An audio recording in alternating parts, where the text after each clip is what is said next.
Yo, yo, yo, what is up, everybody? Welcome, welcome, welcome to the Kill Zone, the unofficial name of a new podcast. No, I'm just, I kid. What is up, my friend? Thank you for joining me, the Night Watch Zone. I'm so glad you're here, dude. Yeah, man. It's been a long time since we've had a chance to kind of just hang out together on either of our channels. So I'm excited about it. And we get to talk about some really interesting things that we don't always get a chance to talk about. So that's what I love. Oh yeah. Yeah. Well, we got to talking this week and we were saying, we both just love all these different crazy horror movies that are coming out. Let's talk about some weird stuff this Yeah. week. Let's try to make that happen. While we are very excited for, some bigger releases next year, if it's Scream, even 28 Days Later, I'm sure we'll get into these topics tonight. There's a lot of really fun stuff coming out this fall, man, that I'm just so hyped to talk about and maybe just kind of dive into our thoughts, feelings, comments, concerns, all that fun stuff. So we're going to just get into it, basically a general horror chat tonight. Ladies and gentlemen, feel free to chime on in. Anything you want to throw out there, throw it on out there for me and Knight to dissect here. And we'll get ourselves into it. So I guess kind of kicking this off, man, what are you the most excited for going into fall of 2025 horror movie wise?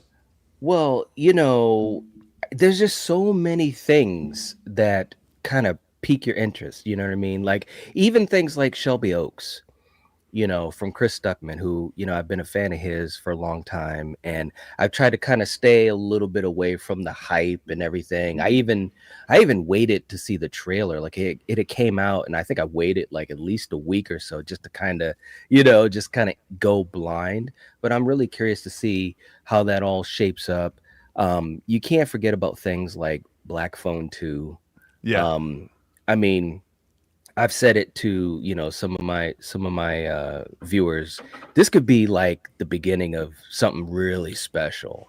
I mean, I'm not trying to sound cliche, although it will sound cliche. But if this movie hits, and if things kind of go in the direction it looks like it is with the trailer and so forth, I mean, this could be like the birth of not only the franchise for real but also for the grabber. I'm talking, who knows? It could be Freddy Krueger levels for all we know. I mean, Ethan Hawke is amazing in my eyes. He can't do any wrong. So this could be like a huge, huge, huge point for horror with that film. So I'm really excited about that too.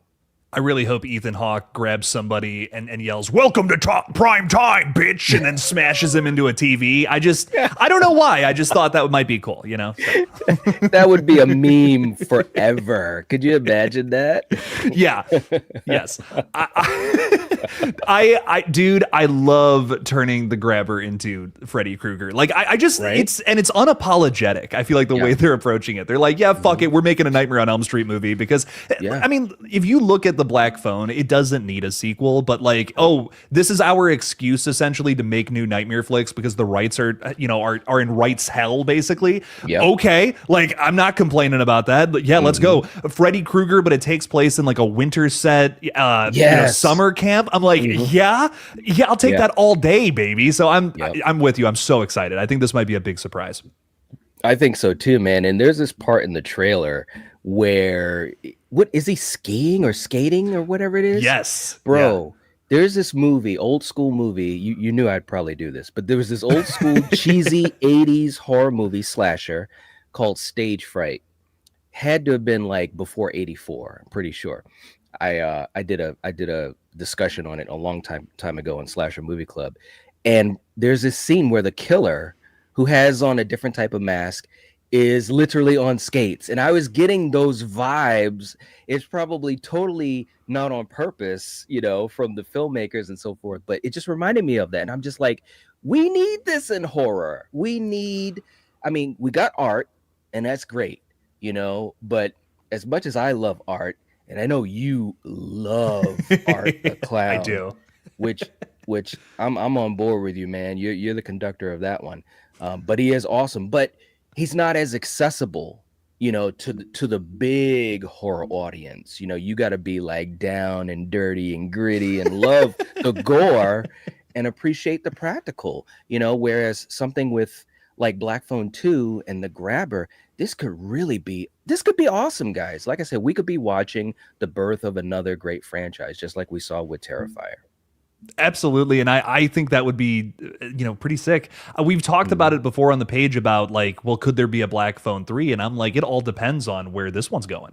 And if Yeah. this one's good, I'm like, I think this could, I would be so down for a Black Phone 3. Like, I would be, honestly, this is weird to say. You brought up Terrifier. I'd be almost down because this is such a reinvention of the franchise for them to kind of do like a 2, 3, 4, where it's Yep. like just a trilogy about him basically being a dream demon. I'm like, Mhm. let's run it. Let's make a whole new basic, like essentially Blumhouse's Nightmare on Elm Street trilogy. You know what I mean? I'm Yeah. like, sure, I can't complain about that. This one looks so Yeah. good. And if Yeah. it is that good, I really think it could fuel something like that. So I'm so here for it. Totally agree. Totally agree. And again, man, Ethan Hawke. Yeah. Like Yeah. I absolutely love Ethan Hawke. And that first film, there's some naysayers, and I get it. There's some naysayers that were like, well, I wanted more, or I wanted to see the grabber do more, this or that, and that's fine. Everyone's got their own taste, and I respect that. But the mythology that they were setting up, this sequel could strengthen that first film, and really give us that time with the character rather than just, full force jumping ahead, and we don't get a chance to like really get into it. That's the type Yeah. of viewer I am. I like to take, if it's a good story, now it's got to be a good story. I want to take my time and really relish what's going on. And obviously now seeing him be, the supernatural type of thing, I'm like, ooh, what a left Yeah. turn. And it's something that's always been present in the franchise too, but they're just kind of Yes. twisting it. Like it's like the supernatural force was interestingly enough what aided our main character in the last film, and now it's working against him here. And I like I love when franchises do shit like that because it completely reinvents everything, and now it's like it's a total surprise again. We have no idea what we're in for with this one, and I have all kinds of crazy theories that we're definitely going to get into, my friend. But Lighting Ghost has thrown a $5 super chat out there. Thank you for the support, my dude.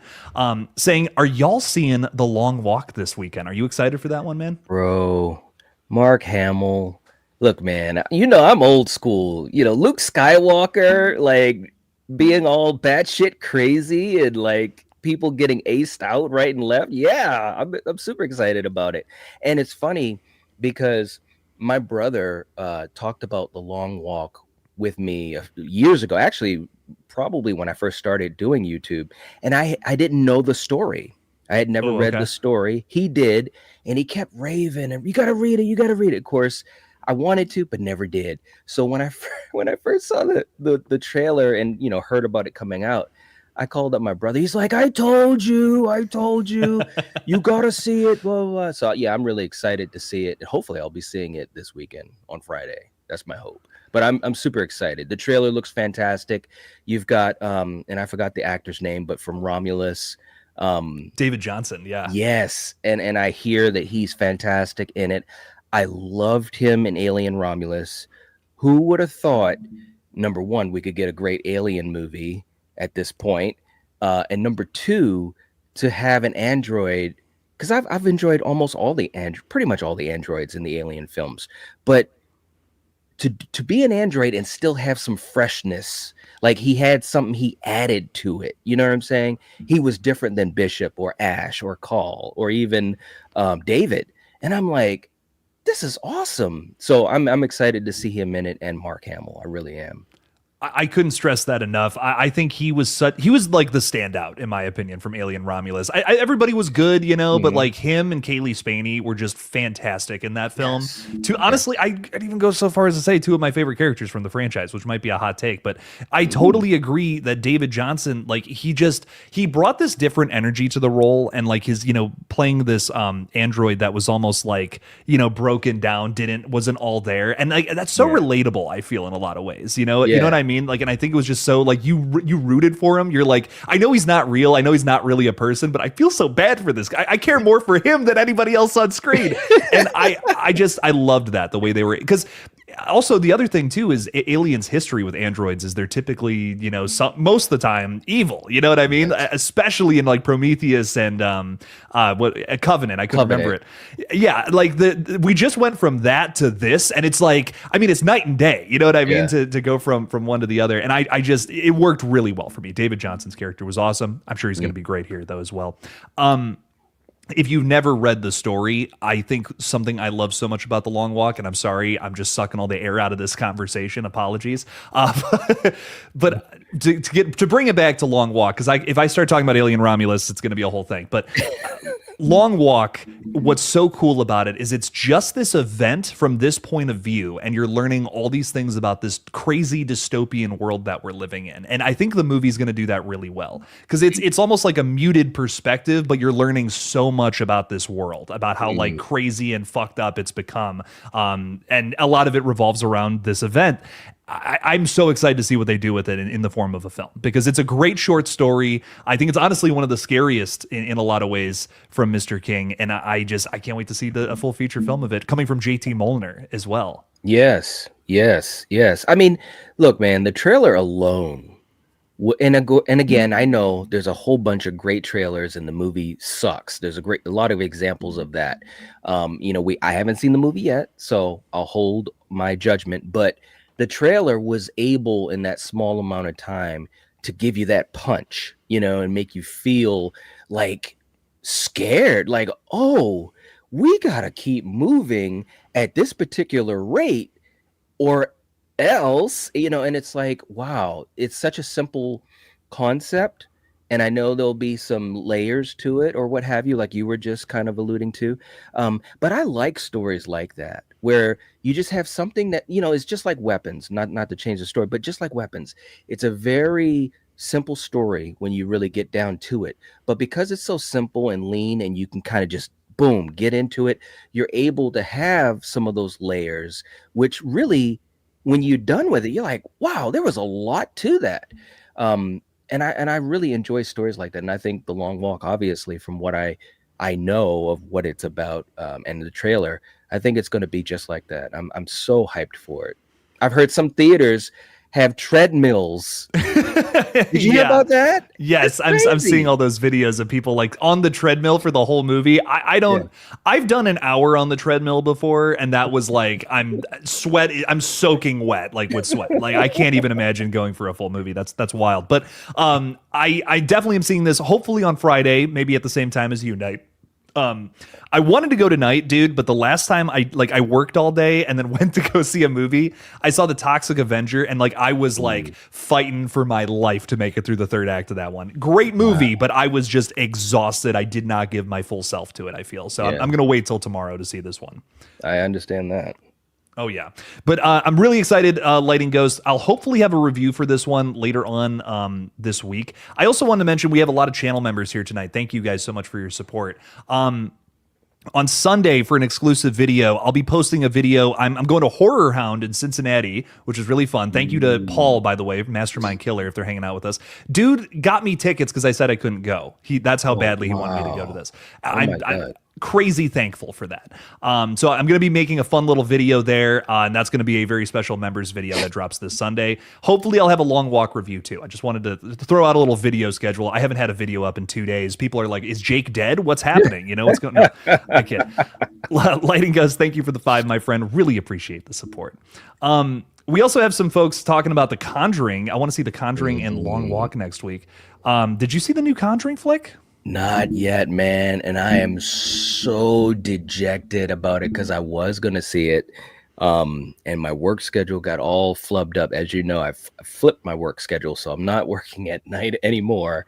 But it's changed so much, especially in my house schedule. So we haven't gotten a chance to see it. So the plan is to not only see The Conjuring, but The Long Walk, and maybe both on Friday, which wouldn't be the first time that that's happened for me, but it's actually kind of fun. I'm so excited, That's a crazy double feature. I love it. Like that's going to be a really good time.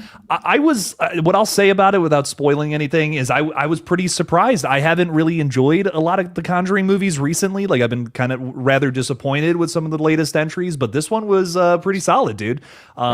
Nice little return to form. So I one of the bigger surprises of the year. I don't go into it expecting a 10 out of 10, but it's fun. It's a fun little walk through a haunted house. Good, man. That's, and that's kind of what I was expecting, and especially, and it's no shade at all, but I just feel like James Wan was able to give so much to that original film, and even with the sequel. And when he kind of stepped back and he was doing his producing and so forth, yeah, look, it's just the diminishing returns. That's just basically what it is, in a way. But I've always appreciated and enjoyed, Vera Farmiga and Patrick Wilson together. I think that is magic. I mean, you'd almost think that they were really a couple for years and years and years, and they even talk about their quote unquote um, fake marriage, so they're on board too. But they're just so great in these movies. If nothing else, just their acting and chemistry and their scenes and the emotion. So if nothing else, I was just expecting a chance, to see them supposedly for the last time. Well, you never know about that, but they're great together. They really are. They made some magic. Well, and I feel like some of the other movies suffer without them, like Yeah. it was really refreshing in Annabelle Comes Home to see Yes. them briefly in that flick. And I think that's kind of weirdly what elevates that one for me. Like that's a real dumb one. That's a real turn off your brain, like Yeah. just suspend your disbelief, all that fun stuff. But I think what really works about that one to me is, first of all, you get a lot more of the Warrens. We're at their house. It feels like that to me feels like the most like spin-off of The Conjuring, where a lot of Yeah. them just kind of feel like almost like copycats borderline. But Yeah. I will say, I think that was a big factor in why I liked this new one so much, is because it really puts their relationship to the test, Yeah. and it's front and center. So I think if that's something you like about it, you're especially going to enjoy Last Rites. Yeah. So let me know what you think, I guess. Absolutely, man. I'll definitely be sharing my thoughts in one way or the other, and I'll definitely let you know. And like I said, I just think, for me, I've always thought, that James Wan has made such a mark in horror, obviously Insidious, and when The Conjuring came out in 2013, granted, obviously we had the Scream films that went through their 4 films, which was great. We had a lot of films inspired by Scream, but really, during the 2000s, it was, Final Destination and Saw that was really kind of the highlights of the horror genre. But when The Conjuring came out in 2013, I really felt like horror kind of took a step up, seemed to have a little bit more respect critically.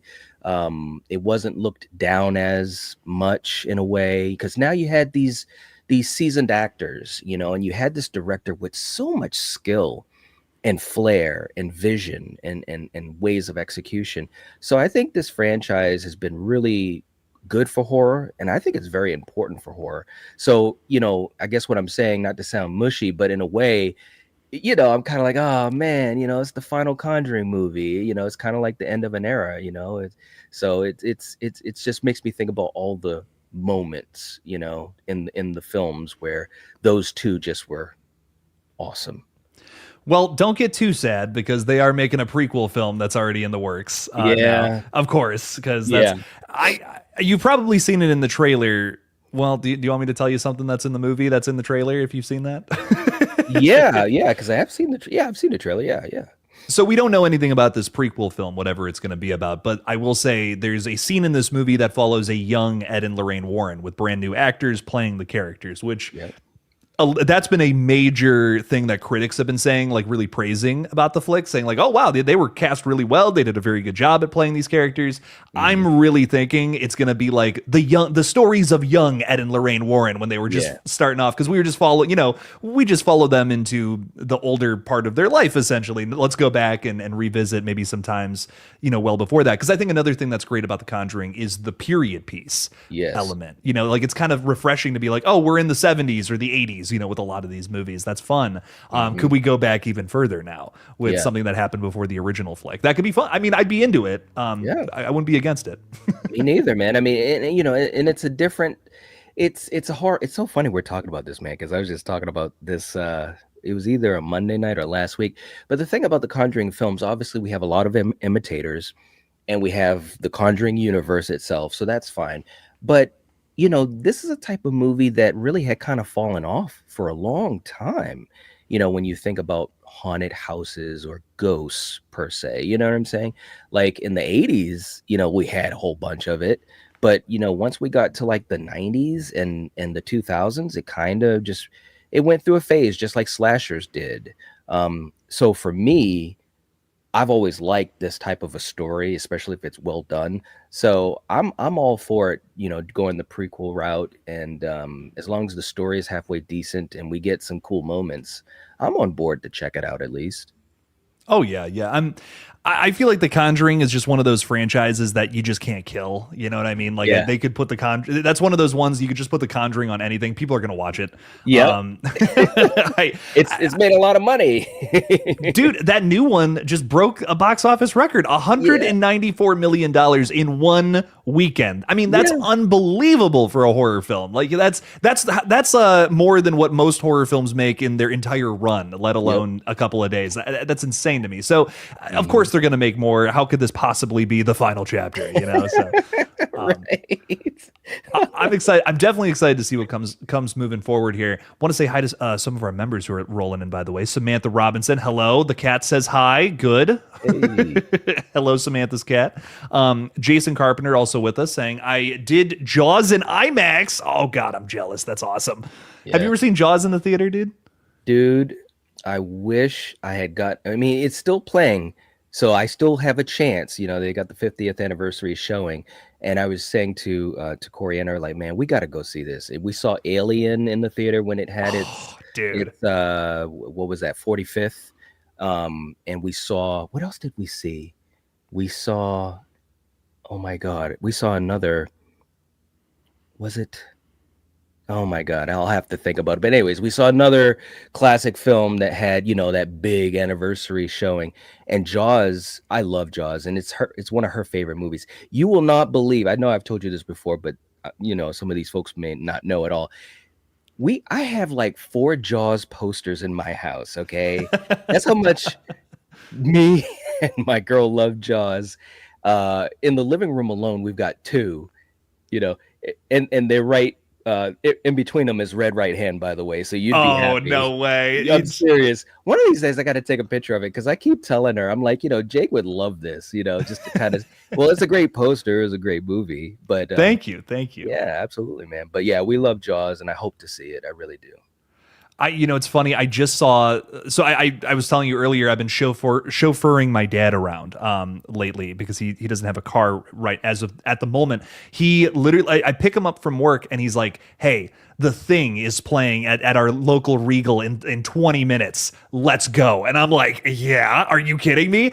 So I just saw like out of absolutely nowhere, I saw The Thing in theaters today, and I'm like, "This is great. This is so that's like that's a bucket list I've just crossed off today out of absolutely nowhere." So it's been a great week, I guess is what I'm trying to say. Yeah, you've been doing all right. That's awesome. The Thing is it's so funny. We're like, we were talking about VHS earlier. This that I'm gonna be talking about The Thing next week, kind of as a celebration type of thing. Nice. Me and my brother, and we're all hyped out about it. But The Thing is just such a good damn movie. Oh my I God. I mean, mean, every time I see it, I'm just glued to the screen with that mystery. It's so yes, good. yes, and I mean, it's it's got pretty much everything you're gonna need, man. It's got the location, the isolation, the cast and characters, the chemistry that they have, the mystery, the gore, the practical effects, Yeah. and it's just crazy to think this movie came out in 1982. It's also even crazier to think about how it bombed in the box office. Thank you to ET. Uh, you know, but I'm so happy that it has this cult following. It got it years later on VHS and home video and stuff like that. It's so well deserved because it's such a good movie, a great movie. Oh, I couldn't agree. I couldn't agree more, man. I really just one of those things about the film that we were talking about today that I didn't know is that Stan Winston did the dog effects. Yes. I had no idea. I knew that, Rob Bottin or whatever it was, like the guy that did it. And I think that he's a name that doesn't get talked about enough. I Right. never had no idea. No idea Stan Winston also did that. And I just learned that today because I saw there's a special thank you credit or whatever Yes. in the film. And I was like, oh, Stan Winston, my dad knew. I was like, oh, dude, yeah, he did the dog scene. And I'm like, what? I didn't know that. That's Wow. so cool. So that kind of blew my mind today. Yeah. Yeah. No, it's true, man. It was just, again, that was a time. dude, it was just a special time. You know, these artists in front of and behind the camera, they were just making things happen. They didn't have a lot of money. They had the talent, the passion, and the desire, and they just went for it. I mean, Rob Bottin slept on the set for months and months and months. He was hospitalized when the production was done because he was just so he worked so hard. I mean, but you can see it on the screen. You can see it in the movie, all the hard work, the blood, sweat, and tears. And to this day, the effects look amazing. You know, when Yeah. that head sprouts the eyes and the legs, I still look at that and I'm like, and I know because I've seen, you know, the behind the scenes and I've read tons of stuff about it, but I still look at it and say, God, but how did they make it work? Yeah. It's just great. It's absolutely great. Oh, it's a masterpiece, man. Mm, Seeing that again today, it was very exciting. But mm. getting a little back into fall of 2025. This one this had to get brought up. You know we had to cross this hurdle at some point today. Right. Chills Films is hanging out with us. What is up, my friend? Saying I predict The Strangers Chapter 2 is going to be a big surprise. Knight, are you in the same boat there? Bro, man. Chapter 1. And I'm not gonna lie, and you know me, I'm not usually like this, but I shit all over chapter 1. I mean, I did a couple of videos on it. You know, and it's not that I think it was just such a bad movie because it had its moments. You know, I didn't leave the theater when I saw it, but I just felt like there were some other things that they could have done to kind of expand it a little bit more beyond the original, plus shades of Prey at Night. It did have, you know, a little bit of those type of elements. And I just thought that they should have been a little bit more creative. And I was so surprised too, because Rennie Harlan, I really think he's a good, you know, director. And I was hoping for a little bit more, but I was disappointed. Chapter 2 should be better because now we actually are kind of going into uncharted territory. You know, from the things I've heard, you know, it seems like it's going to be some really interesting stuff that we haven't seen in a Stranger's film before. So I'm hopeful. I'm somewhat excited, but still I'm cautious. I'm still cautious, but I want it to be good. That's the thing. I want it to be good. I mean, they filmed these movies, they were ready to go, and then chapter 1 came out, and it's like, whoops, hold on. We ran before we walked. You know? Yeah, man. I'm with you in the sense I love the first two Strangers flicks. I think Mhm. one for me is like the best home invasion thriller. Like that's like Yeah. exactly what I want from something like that. Mhm. And I can't complain. I love the mystery of it, and that's what brings me back. For each new subsequent film. It's kind of the idea that these characters are going to come back, they're going to kill, and we're kind of never going to find out. Maybe we'll get another slice of information or something. Yeah. I get that, wanting to give that away, but I think that's the ultimate problem with the approach here is like it just feels like we're building up these characters now and we're going to learn everything about them. And I feel like that's fundamentally just a misunderstanding of what works so well with this series. I kind of think these are characters that should never get explained. Like that's their draw. That they're characters that are hard to understand, and that's the point.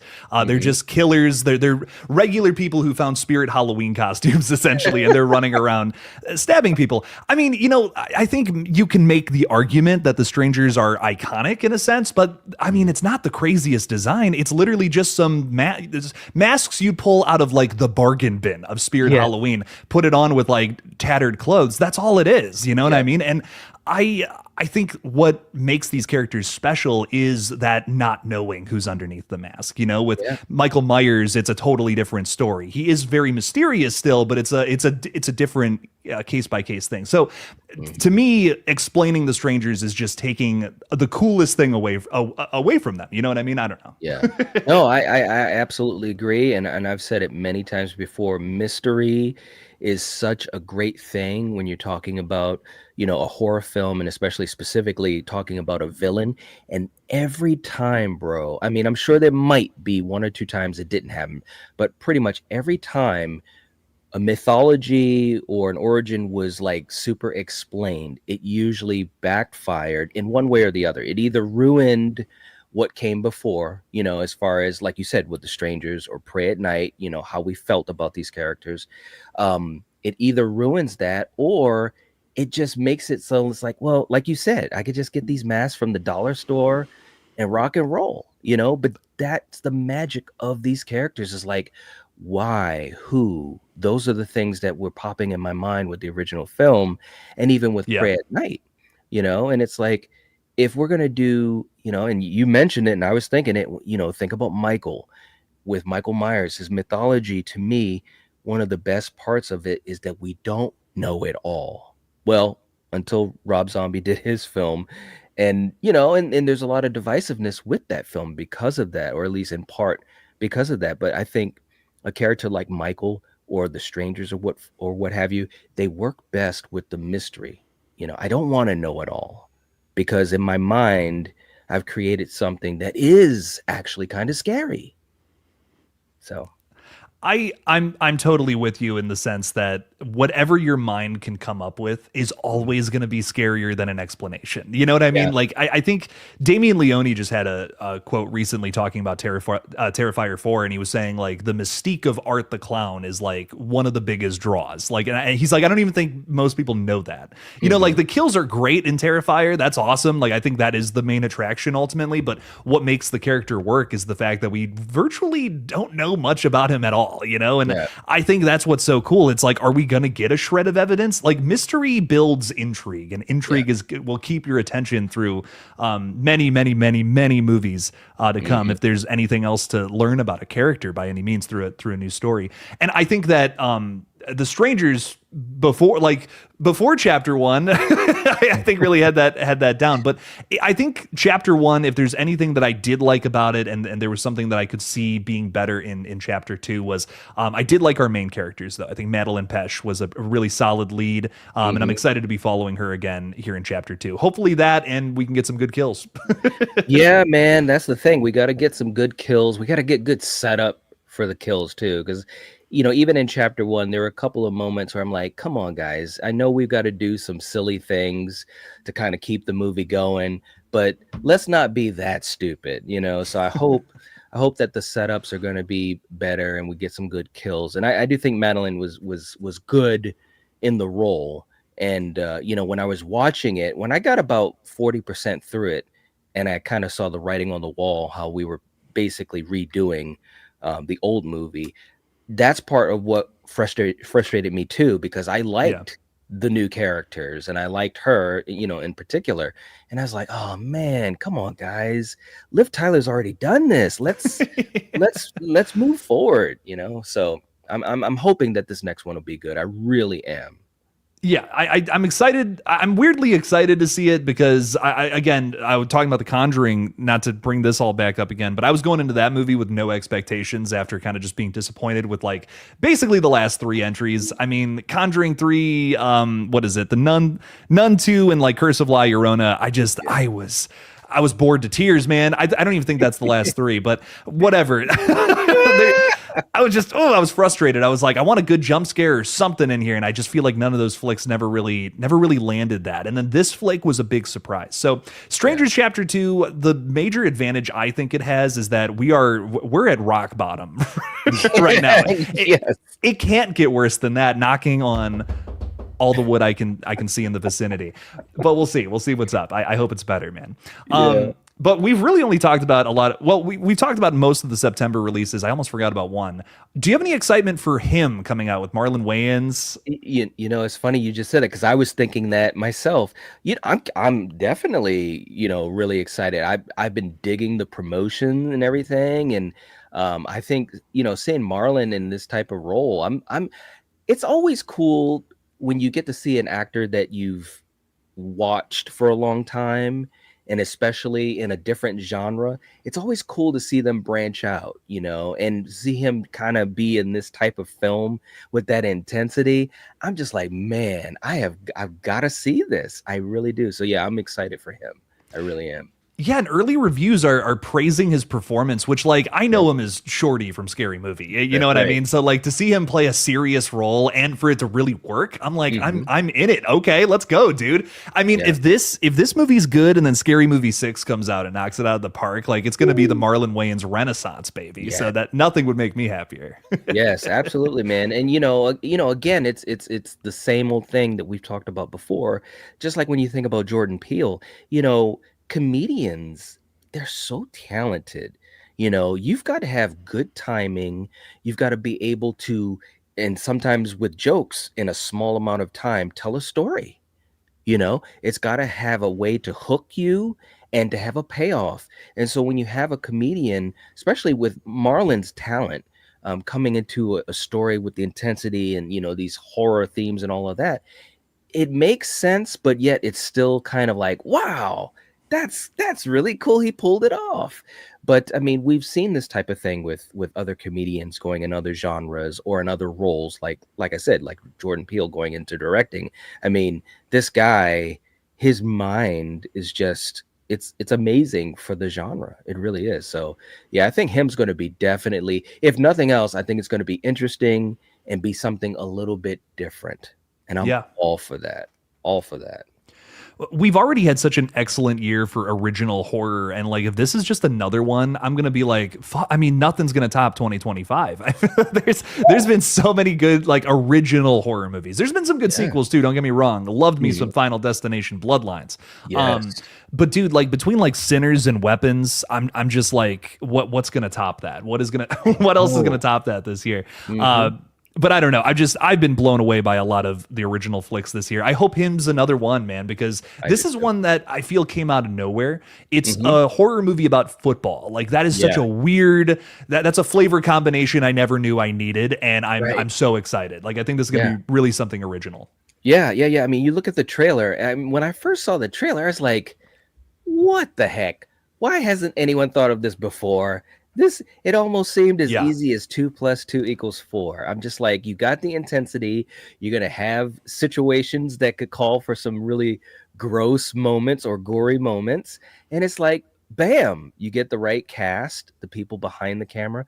This could be a win. So, yeah, like you said, original horror, bro, I'm telling you, man, these last several years in horror, I've been really it's just nice to see. We've got new voices in horror behind and in front of the camera, and we've had some really, really cool horror. And I'm so happy for it. And I just hope, obviously, we just talked about The Conjuring, Bloodlines did really well, Weapons did really well. But there's been some movies that haven't, and I just hope that we can continue to support, new horror that's trying to stretch a little and give us something different, because that's how we're going to keep getting it. Studios are going to believe in these projects if we come out and we support it. So that's what I'm hoping.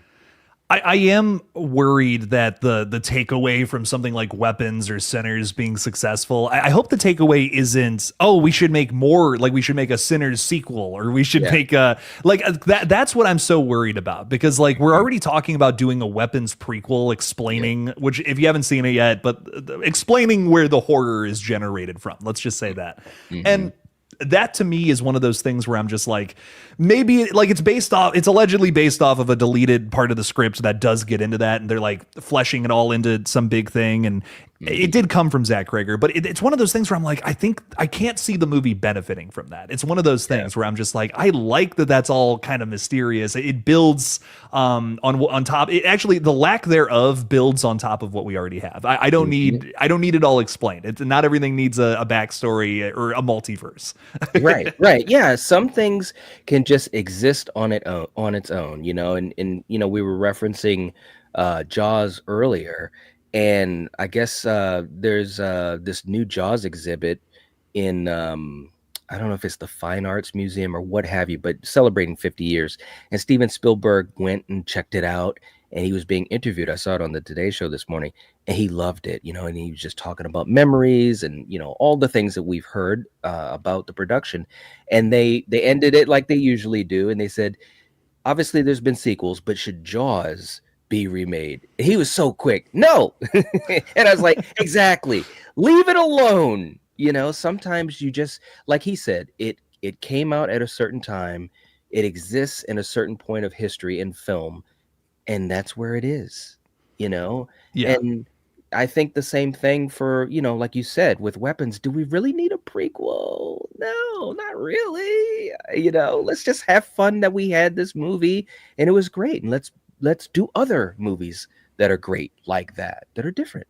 The response to Weapons and Sinners should be to give like people like Ryan Coogler and Zach Krager more money to make horror films. Yep. You know what I mean? Like we don't Yep. need like the draw to Sinners wasn't like, oh, this is just some random mysterious hit. Why did an original horror movie pop off? I have no idea. You know, it's the fact that people want original horror, and when they're good, people will show up. But the problem is the majority of stuff that releases is sequels, which like I think we all have like like we all feel like we have an obligation to go see. Like even if we have like an issue with it or whatever, even if it doesn't need to exist in one way, shape, or form, you know, it's just like, oh well, that's an IP that I love. I gotta go see what this new thing is. And sometimes they're, you know, really exciting reinventions. Actually, most of the time, including this year, that is the case. But sometimes you get the Nightmare 2010 remake, and it's just like, why of all the things that we could focus on with Freddy Krueger, it's the fact that he likes kids, huh? That's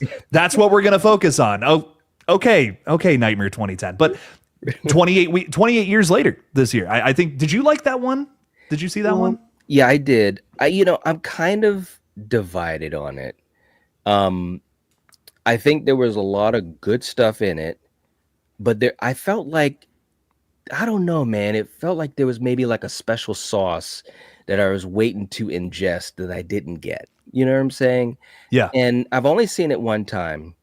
And I've actually been thinking, man, I just got to watch it again. And I was planning on it anyways, but obviously with the Bone Temple, you know, coming out and whatever, I'm going to see it again because I'm such a big fan of Days and Weeks. Yeah. Like a huge fan of 28 Days and 28 Weeks. So maybe that was part of it as well. What did you think of it?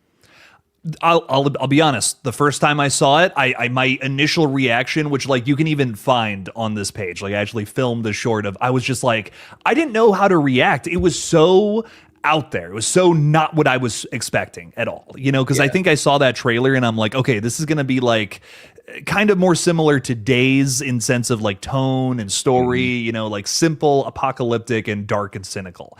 It was not that at all. It was emotional. It was heartfelt. It was bizarre. It was like a coming of age story with zombies. It almost felt more like Lord of the Rings than 28 Days Later. And I think that is what is throwing people for a total loop because they don't even know what to make of this. And then the ending is the most like, you know, craziest juxtaposition from like, to me, I was in tears over what happened in the third act. And then we have the Power Rangers show up and start beating up zombies. And you're like, what is going on in this movie?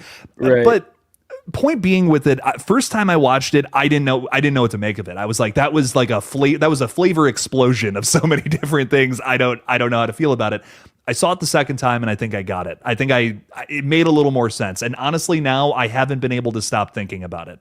There's been a lot of great movies this year. This is the one that stuck with me the most, maybe out of anything, honestly. I really think the second watch just like, because that first watch, you're just like, what is happening right now? But knowing what you're getting yourself into for the second time around, I think smooths it out a little more. And you're kind of like, okay, I can vibe with this. This is not at all the same thing as what came before in this franchise. They're very clearly doing something new, but I really appreciate it. And I think it's a very thought-provoking horror film with some weird, really, really, really weird directions being taken. It's so true, man. When I saw that in the theater, I think out loud, I was like, what?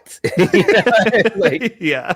what is going on, man? But I agree. I like, you know, and I said this too. I do appreciate taking the swing, you know, because again, especially when you're talking about a franchise, and in this case, a third movie, and you know, obviously making a fourth and so forth. It's like you gotta stretch. You gotta stretch. Because otherwise, you're just going to keep yourself in this little box. You're not going to give us anything new.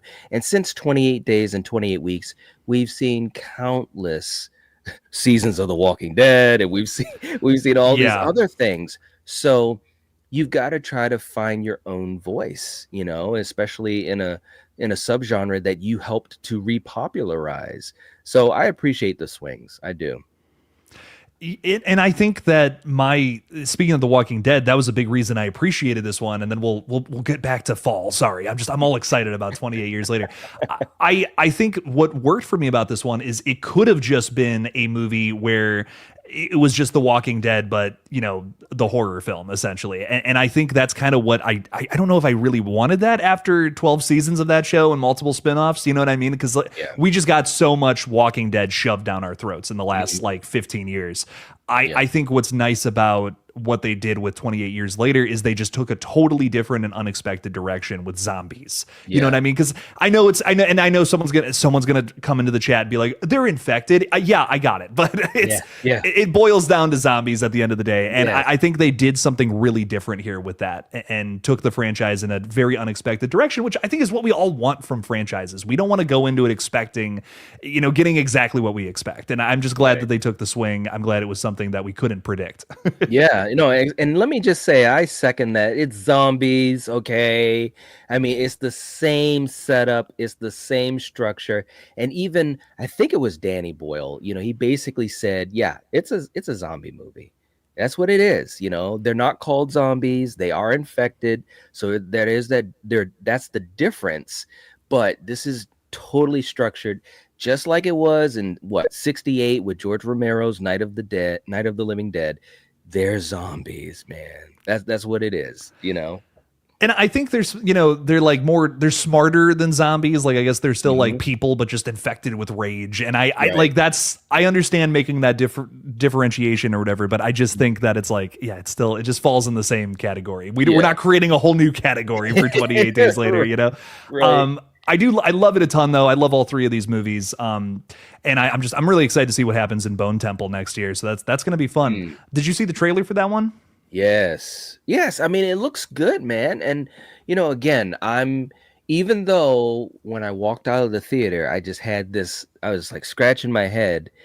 It was so funny too, because my brother called me the next day because he saw it and he was like, "So what do you think of 28 years later?" And it's like, as soon as he said it like that, I was like, well, we might be thinking the same thing there, brother. Again, even though I was scratching my head, I was still like, okay, let's see where this is going to go. I'm still totally locked in. I'm going to see the next one. And I'm going to watch, Years again and just try to get, like you said, you watched it that second time and you kind of like, okay, now I'm kind of getting it. The light bulb is going off. And that's what I'm hoping for me too. Even if it doesn't though, I'm still excited for the Bone Temple. Yeah, it's certainly not a film for everybody. I think that's the biggest thing about it, is it is just so unique. And that's why I don't think it's not gonna fit everyone's mold. But I think if anything, like what you just said, to kind of spring off of that a bit, is that it is like chapter one to a full story, right. And I think once we see the full picture, maybe more things will become clear. So I'm excited. I hope people give Bone Temple, and hopefully they give Bone Temple a try, and then this third movie can get greenlit by Sony, and we'll see where it goes. I'm excited. I'm intrigued to see what else could come from this universe, what they're trying to create here. But we also have a few, we've talked about a lot of September releases, and that is fall, but October, baby, that's the milk. You know what I'm saying? That's where the main section of this teat is leading us to. So sorry, that got gross, didn't it? But the teat.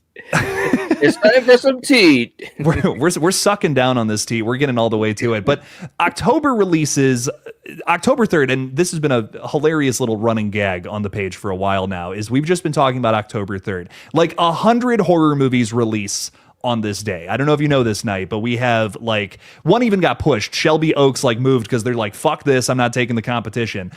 Shelby Oaks was supposed to come out on the 3rd, moved to the 24th, if I'm not mistaken. Yeah. 20 something later down the line. So that's coming out later on down the line. But we have Good Boy, the dog horror movie, VHS Halloween, Bone Lake, and if I'm not mistaken, this new Justin Long flick called Coyote, something like that. Oh, I heard that he had one coming. I love Justin Long, by the way. Yeah. Yes, I do. That is cool. Okay, all right. Nice. So out of those four, do you have one that you're anticipating the most? I threw a lot of names at you. Well, the good boy is like, oh, well, this could be pretty interesting. So I'm kind of excited for that, to be quite honest with you. And definitely Shelby Oaks. I'm Yeah. like, bro. I mean, like, obviously, well, I'm just gonna speak for myself, but as a content creator, it's looking at Chris Stuckman and just thinking to myself, man, I've been a fan of his, for a long time, and he's worked really hard to kind of get this vision to come to life and so forth. And I'm just one so excited for him, but also kind of excited for me because it's like, man, this is a guy, a forefather, not to sound mushy, but it's like, bro, he was able to, get this thing done and get all that support, through the crowdfunding and so forth. So it's like, I'm really excited to see what's gonna happen with it. The trailer looks great, and Yeah. it's totally the type of horror film that I'm really big into. Anytime you can get anything creepy with ghosts or demons or possession or spirits or haunted places or whatever, I'm in. I'm totally in. So I'm really excited about that. But Justin Long as well, man. I mean, he's like so underrated. When you sit back and think about it, he's literally a modern day Scream King. And he has Yeah. been for a long time, whether you're talking about Tusk or Jeepers Creepers or It's a Wonderful Knife, Barbarian. He peeked his head into Zach's latest film. And for a moment, Yeah. it was funny because when he peeked his head in, there were people, including myself, like, "Oh, Justin Long's in it. What's gonna happen?" And I'm wondering if that was kind of on purpose. Zach said, "Well, let me just give Justin, a couple minutes here, and maybe people that were fans of Barbarian will get excited about that and kind of switch it on us." Well, But dude, to that point, just real quick, I cannot believe he survived a horror film. Like, I'm just like, wait a minute, the credits are rolling. Where's Justin Long's death? What's happening right now? I This never know. happens. It's true. It's so true, man. He's always getting aced out. But Yeah. but there's something, and this is true of, I'm sure you think of it similarly. When you have an actor or actress that you really just enjoy their work, you enjoy their way that uh, they hone their craft, the way they do their thing. It's a really cool connection, and it's like anytime for years now, anytime he was in something, I was like, all right, drag me to hell. It's like, I just think he's just so good in all of these roles, and they're different. Like, he's not playing the same character over and over again. He has that range. He can be the good guy or the victim or a complete asshole. And it's like, wow, Yes. bro, you're really talented. And I think us hardcore fans know and we love him or whatever, but for the average fan, I don't think he gets that appreciation. And he's awesome. He really is. Oh yeah, oh dude, without a doubt, man. And I couldn't agree more about his versatility. I mean, he's all Yeah. over the place. I've seen him play role like, and he's also like in comedies and shit too. Like he's Yeah. also in a bunch of horror movies, but I've seen him like absolutely rip in a bunch of real. There's this movie called Accepted, if you've ever seen that I just Yes. think is hilarious. Yeah. Him and Jonah Hill, and it's great. I don't know. He's hilarious to me. I love him to death, and I just hope he makes 100 more horror movies. But yeah, this Right. Coyotes, it's him and his wife, and it's literally about like them, a fictional version of them, and they're fighting coyotes in like the Hollywood Hills or something. I'm like, yeah, Wow. I'm down. Okay, Yeah. let's see what this is all about. That's crazy, but Hell yeah. definitely excited for that. It's gonna be fun. Yeah, man. I'm excited too, man. Like I said, anytime I get a chance to see him in something, it always piques my interest, and it's cool because he really, like you said, the versatility, that's a great word. He chooses so many varied types of projects, and Yeah, that's cool too. I'm glad that he does that and he's able to do it because, as we all know, there's some actors and actresses that don't get a chance to really stretch, and I'm just glad that he can do that because it's been some great moments, man. I'll never forget the first time I saw Tusk, and I was just like, "Are you fucking serious?" What are we doing? I couldn't make it all the way through that movie the first time I watched. Like it's taken Yeah, me a few tries to get through that one, but it's yeah. do I call it a rewarding experience? Will I just like lose my entire platform if I say that? But Tusk is it's something else, man. It's oh man. I do love that movie though. I think I do. Yeah, I weirdly love that film. But yeah. it's kind of this is a weird segue, but Justin Long and his brother just did a segment for the last VHS flick, interestingly enough, and it was very Tusk inspired. That's all I'll say about it because I want you to Knight. I want you to experience that for the first time because you just told me backstage that you had never seen the new Shudder VHS flicks. Yes, yes, it's true, man. And I'm primed to watch them because part of it is, and I know it might sound lame, but hey guys, happy wife, happy life. My significant other, she hadn't had a chance to see the franchise, and I kept telling her we got to do it, we got to do it. So we're actually going to dive in it, and we're going to be talking about the original next week. And so and we're those types of people. We'll watch the first one, then two, then three. We're gonna go through the whole thing, and I'm so excited because it's a really great franchise. I know you're a big fan. We talked about VHS 2 on your channel a whiles back. We And did, so, yes. yeah, which was a great conversation, by the way. Um, so yeah, I'm really excited because it's a franchise that's kind of like under the radar, but it's like you said, you got 8 of these damn things. We got to start recognizing it. Dude, I mean, it's wild because, the franchise kind of dies after VHS Viral comes out, like in the early 2010s. They had like a 3-movie run. It was real exciting. And then it was over. It was kind of a flash in the pan. Yep. But then, Shudder kind of starts coming to prominence and then they get the rights, they bring it back, and VHS 94 drops and it breaks like every record on their streaming site. And then they release like 3 more movies and all of them break the previous record. It's like, what is going? So the VHS love is just through the moon right now. It's crazy. They've had 4 movies in a row with with 5 coming out this year. 5 movies, 5 years. It's like I was saying backstage, it's like the modern day Saw, like how we had back in the 2000s. Yeah. What's really exciting to me about this new entry especially is we're starting to get into some weirder directors tackling projects. What's nice about like 94, 99 and 85 is that you have some familiar faces, people that you would recognize. Scott Derrickson does a segment in 85 that you're going to love. It's kind of based on the Black Phone a little bit, which is cool.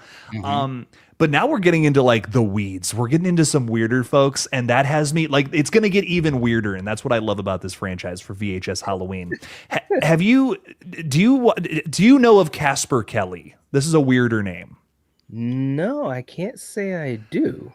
Do you know Too Many Cooks? No. Oh man, Knight, I'm about to open up a whole new world for you, my friend. Listen. After this stream, I want you to just go on YouTube and look up Too Many Cooks. It is 10 minutes of your time, and I promise you will be a changed man. Okay, all right.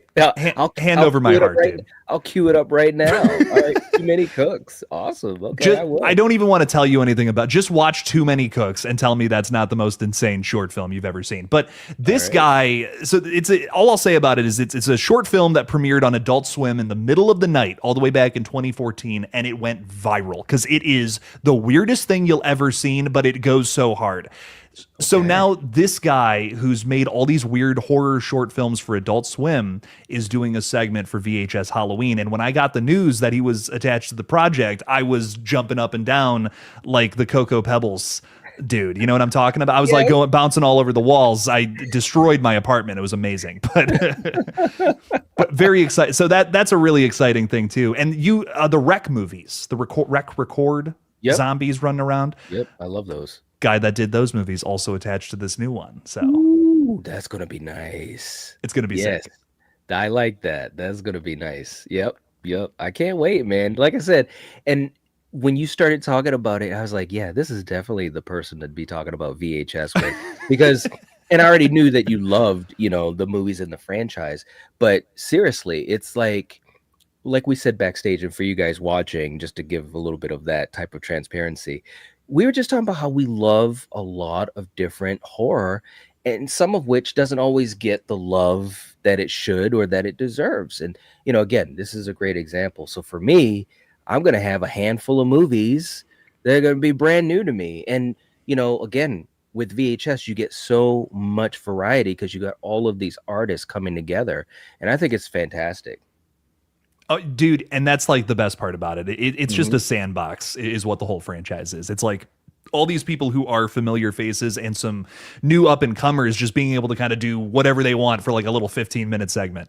Yeah, And yeah. I think that to me is the draw, because we've talked horror for a long time. A big draw to me is I want to see something I wasn't expecting. Yes. That is such a big thing for me when it comes to horror. And I think this franchise just simply always delivers that, even in segments that miss, because that does happen in VHS. There are some ones that aren't good, but I think at the core of every VHS segment, there's at least a cool idea. There's at least something to chew on. And I think that's what, Yeah.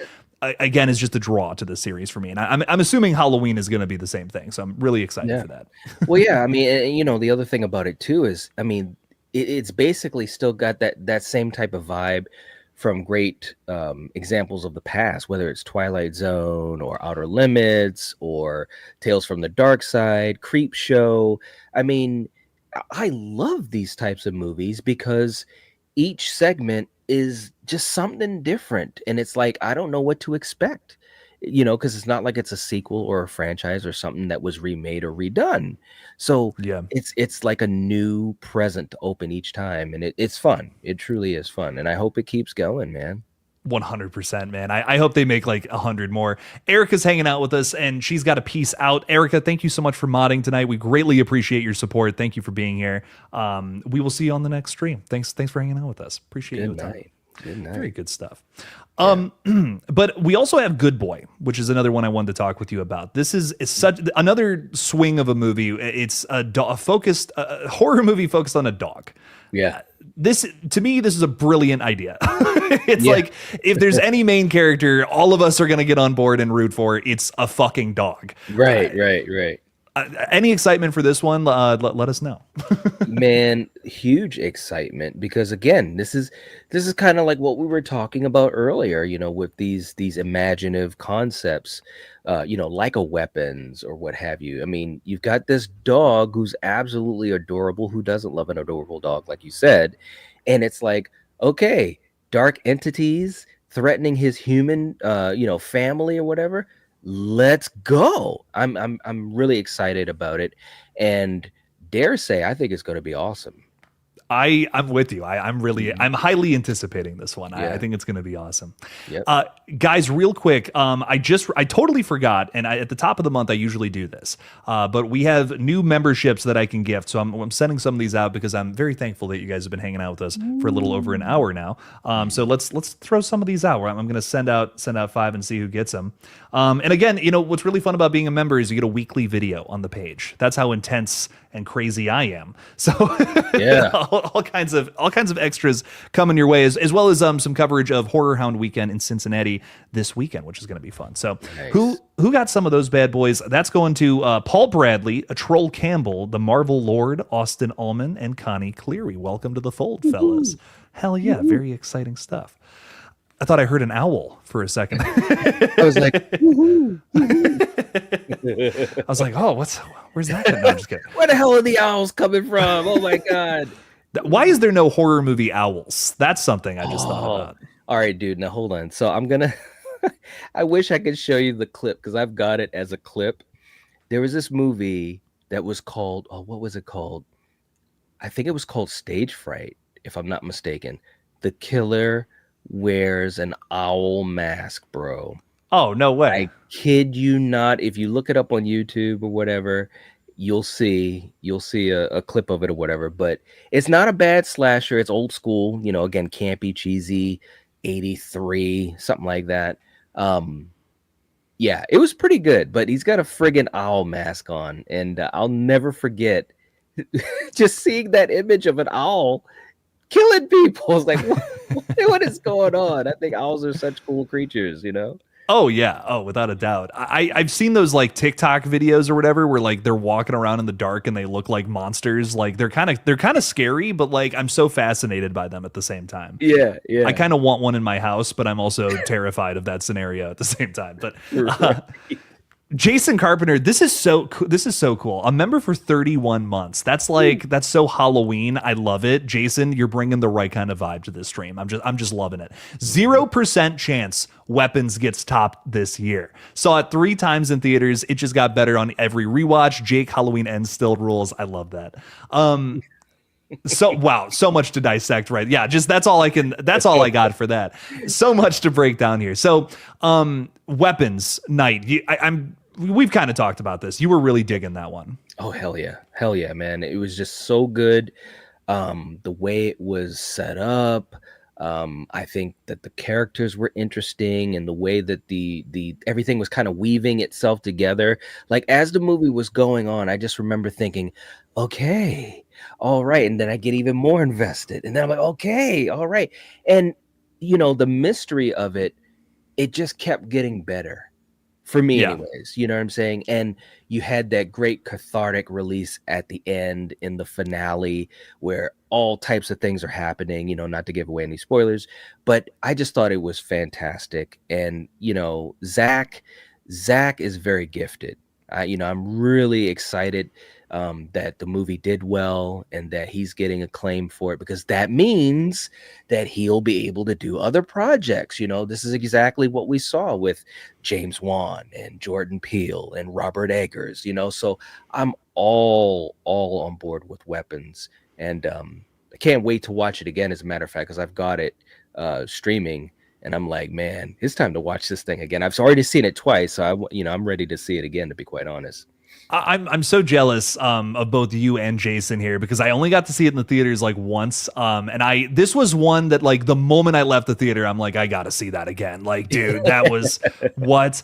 I totally, I'm so with you, Jason, in the fact that it probably does get better on each rewatch. I just think the more I think about it, the more I like it because it just has so many different angles. Like, yeah, the mystery's great, but like, there's also like horror. Some of the scariest moments I've seen in a modern horror film. Like, all I'm gonna say is the door, the lady coming out of the door going to the car. That is one of the scariest sequences in a horror film in the 2020s. No Yeah. hyperbole, you know? When that scene was playing in our theater the first time, I heard, and it obviously was a younger lady or whatever. I heard a younger lady say, "Oh my God," and I was just like, right, because again, that's a great example for me, and obviously a lot of people, including you, Jake. I can just appreciate it because you take your time with something very simple but done so well, and your mind is working as the scene is playing out, and you're just like, oh my God. I just love that type of stuff. I really do.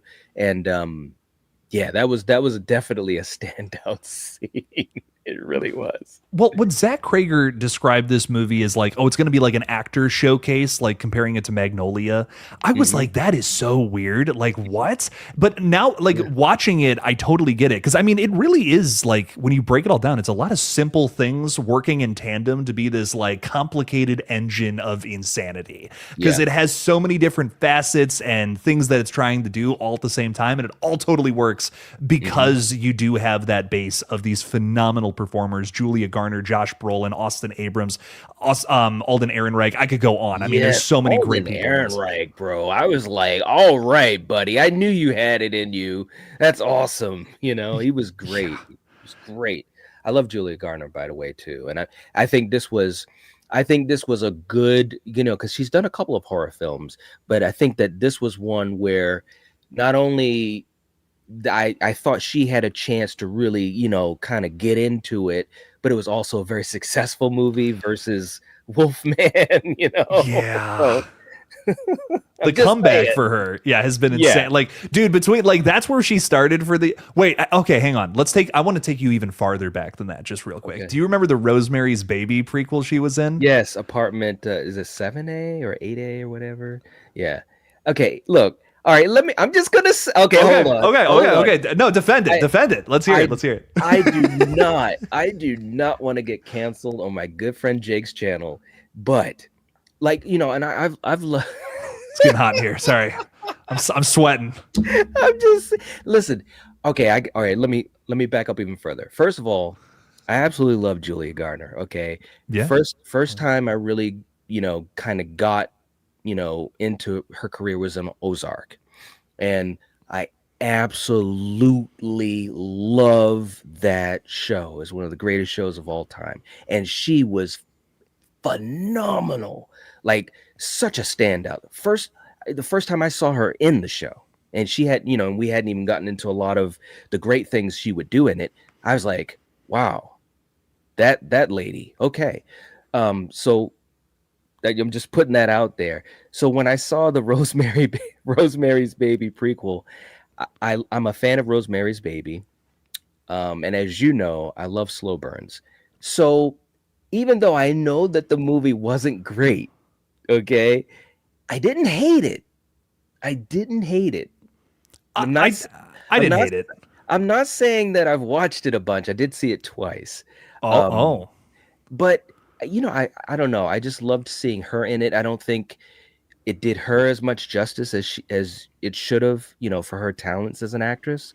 Um, and obviously Weapons is the standout. But I was okay with it. It wasn't horrible. We really didn't need it, of course. But it wasn't a total dumpster fire, you know, for me It anyways. it wasn't Pet Cemetery Bloodlines. You know what I mean? It wasn't that. I I I think I'm so with you in the fact that both Wolfman and Apartment 1005 or whatever, whatever it was. Yeah, It's a really long apartment building. it is.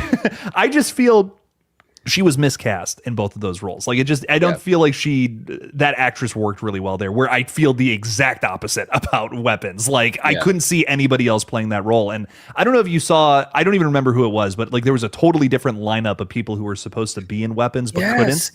And I'm just like, Yes. this would have been a totally different movie. Like Yeah. what? Oh Yeah. my God. And I'm sorry, I'm going off the rails here. I love Pedro Pascal. I feel like he's getting some hate right now that's just like completely unwarranted just because I think Yeah. people are like sick of him or whatever. Yeah. Whatever. If you're sick of him, hey, fair enough. Fine. But I think he's great. I think he's awesome. Mhm. I don't think he would have worked in that movie. I love Pedro. Yeah. I don't think Josh Brolin, perfect for the role. Yeah, it was the type of role that works to Josh Brolin's strengths, in my opinion. He has that type of way about him that can be like assholish, but yet there's something about him that has decency or heroism in it or whatever. And Yes. and he's intense in a way that I don't. And don't get me wrong, Pedro is so talented. I mean, pound for pound, Pedro is as talented. But I just think Josh was able to kind of bring it, and so I'm glad that it didn't work out for Pedro to be cast in that. Um, I love Pedro though, but yeah, Josh was a better fit for that role. And Austin Allman is saying it like Thanos. Like it's the same thing that works with Thanos. It's the fact Yeah. that he's this like, yeah, he's an evil doer, but like you kind of get where he's coming from. He's kind of Right. he's one of those villains that like is the best kind because he's like weirdly relatable, just going about what he's doing in the absolute most wrong way. You Yeah. know what I mean? And Yeah. I feel like I get a little bit of that energy from Archer and Weapons because like he's a dude that's been wronged by this awful thing that happened in their town, but he's just getting in Miss Gandy's face about it that's not going to solve anything. You know what I mean? Right, right, And I feel like you have a little bit there's a major comparison between those two roles that just works so well for him. And Pedro, I'm sure Pedro would have done fine in the role, Yeah. but just Josh Brolin is literally perfect for it. Agreed. I absolutely agreed. I mean, Pedro has a different type of vibe that I think he naturally brings. Of course, as an actor, you are supposed to portray characters, and he can do that very well. But I just think naturally he has much more of a quieter intensity, whereas Josh Brolin is a little bit more, like you said, in your face type of intensity that I think works a little bit better and more easily for that role of Archer. You know what I'm saying? Yeah. and speaking of Thanos, man, they cast the right guy as Thanos. That could have gone so wrong, you Yes. know. Oh I my God, mean, 100%. not to quote what Chris Pratt called him, but when you're looking like that, you got to be a good actor to pull this thing off, and Josh was able to do that so well, and to be quite honest, at the end of Endgame, I was just like, oh man, he's he's gone, quote unquote, he's gone. Uh, this is horrible. He's such a great villain. He was amazing. He was amazing. Oh yeah, I mean one of the best, maybe the best, the very best villain in the MCU without a doubt. I mean, Yeah. how could you top that? Come on now. No. There was one more thing we had to pick apart about this little last bit here that Jason and I we're in a constant feud about. If I'm being no, I'm just Jason. I love you so much, man. Thank you for the support. Halloween ends. So I think Jason said earlier that you and Cody Leach were breaking down that one before. That's pretty cool. Yeah. Yeah, I've been going through some of the franchises and kind of instead of just ranking them, trying to get a little bit more scientific because me, I'm all about mathematics. So we kind of break it down and have scores and so forth.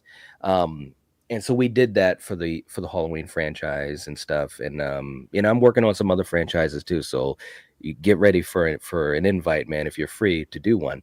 But we talked about ends, and we tried to talk about it from the perspective, obviously not just as a fan, but kind of just breaking it down, the different elements, whether it's the direction, the characters, the music, the atmosphere, the kills, blah, blah, blah, blah, blah.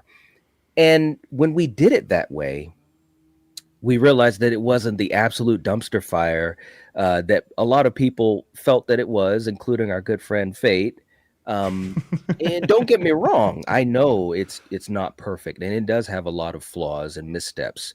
And I can admit that even as a big fan of the franchise. But yeah, when we talked about it, it was kind of like, holy shit, this isn't like a 0 out of 10. Maybe we can get it to a 4 out of 10, if we were adding stars to it or a grade to it. So yeah, so we kind of broke it down that way. And he was so surprised, hearing Cody Leach say, yeah, when we talk about it like this, it's not the worst film of all time. And I'm like, I guess it isn't. So yeah, it was a lot of fun to kind of look at the film in a little bit of a different way, because you know it better than anyone as a filmmaker. I mean, there's so many elements that come into play with a movie. And yeah, at the end of the day, it's an emotion. You watch the film. Did you like it or did you hate it? Right. And it's kind of simple that way. But if you want to dive a little bit deeper and talk about the different elements that make it a whole, to maybe understand the flaws a little bit better, sometimes you can get a different perspective. So yeah. It's one of those movies that, yeah, just like you said, I feel like it's a little more complex than I just, it's not that I just outright hate it. I feel like Yeah. there's just parts of it that don't work for me, even though Yeah. I do appreciate a lot of elements of that flick. I think that it's cool that they tried to build off of the whole idea that you have this it's a force of nature in a weird sort of way. It's like evil is this thing that can just change shape and all that. I totally I see what they're doing. Mhm. And I've had a lot of comments from people who are like, you just don't get it. And I'm like, no, I get it. It's not working for me because Yeah. there's something about Corey Cunningham's performance that is just it's too goofy for me to get into. Like I Mhm. can't, I don't buy it. And I don't even think it's Rowan Campbell's fault. I just feel like it's the direction. Like Yeah. I don't buy that this like seeming 25-year-old is getting bullied by like high school band kids. It's just, Right. it's not like if it was the other way around, that might work for me. You know what I mean? But Mhm. there's just like, there's a weird power dynamic here that isn't working. Yeah. It's totally shifting. I'm not sorry. I'm getting ready to break down the whole film here. I'm like, oh man, here we go. The missiles are being fired off. No, but to cap this off, I think Halloween Ends. It's a film that I appreciate nowadays. But I still just I wish they had ended the trilogy in a different way. I do Ultimately, too. you know. I do too, man. I mean, I think it was a big misstep. Obviously there were a lot of things involved with it, including obviously the pandemic. And as a huge fan of the franchise, and you know this because we've talked about it a lot on the collective and so forth. um I was just ready for it to still at least be somewhere in the same level as the other two. You know, it's hard to have a trilogy where all three films hit a home run, Yeah. but you know, I think 2018 was very well done, and I had a lot of fun with kills. And if ends could have been at least somewhere in that ballpark, I was really just excited as a Halloween fan. But unfortunately, it didn't go that way. And I don't know. Hopefully, a lot of things were learned by everyone involved and other filmmakers as well. Because, you know, the thing that really got me too is the way it was promoted and everything that was set up, and it was just like this total pull the rug on underneath from out underneath of you. And I oof, just thinking about it is like, woo, I'm telling you. So yeah, it was unfortunate, but it could have been worse, I guess. You know. It definitely could have been worse. I think that I'm just so glad that I personally like Halloween 2018 and Kills so much. Like I'm just glad we Yes. have those films because those are like those are some of the best Michael Myers movies in my opinion. Like I could just Yeah. put those on at any time. They're great watches during this time of year especially. Hmm. And I almost feel like without a new Halloween flick that we're almost kind of missing something during this time of year. You know Isn't what it I mean? true? It is, man. I'm like, I mean, as you know, I'm a huge Halloween fan, and it was just fun to be a content creator as well when the trilogy came out and all the fun conversations. We've had so many of those fun conversations, especially on the collective, and it was just a lot of hype and energy and cool feelings, you know. And I do miss that. I really do. I mean, obviously, it's great to be, you know, talking about, you know, other great franchises, and you know, we've talked Scream and all of that, but Halloween, especially around this time of the year, it's a special one. So I'm just keeping my fingers crossed that we get something really cool coming up for the 50th anniversary. You listen, if they aren't figuring out a way to do something for the 50th anniversary, I don't know what they're thinking. I mean, Malik Akkad is, you know, he's a pretty shrewd businessman. They got to be thinking that. They've got to be, you know. I mean, they did it with H2O, they did it with 2018. So it's Yeah. like, you know, we're talking 50 years. That's it's just awesome to even think that. Oh yeah, I mean a franchise going for that long Hmm. and still finding some really good movies this late in the game. I mean Yeah. that's awesome. That's impressive for any franchise. You know what I mean? I mean, isn't Halloween 2018 technically like entry number 11? Yeah. Yeah. I mean, and that's Yeah. probably my favorite sequel, which I don't know if that's a hot take or anything, but I love Halloween 2018. It's awesome. It's a lot of fun. I love it too.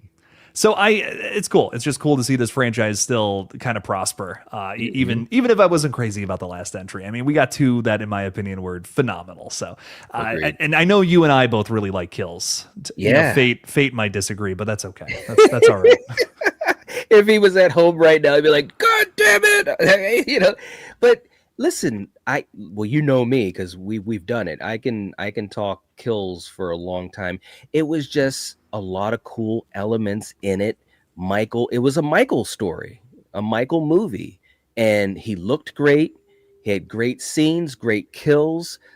James Jude Courtney is a legend in my opinion. I mean, he did so much for the role, and it was fun. And I don't care that they said "Evil dies tonight" too many times. You know, that's that's not the whole movie for me, man. You know, I just think it was a fun Michael Myers movie. I really do. I think that more movies should have a mob chanting "Evil dies tonight." If I'm being honest, I think that would enhance more of these.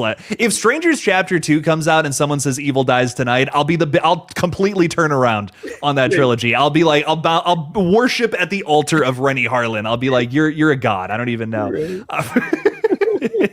No, Lightning Ghost, thank you for the 5, my friend. This is so funny. A lot of people said that Halloween Ends was going to be loved and appreciated years down the road, but 3.5 years later, I still don't like that film.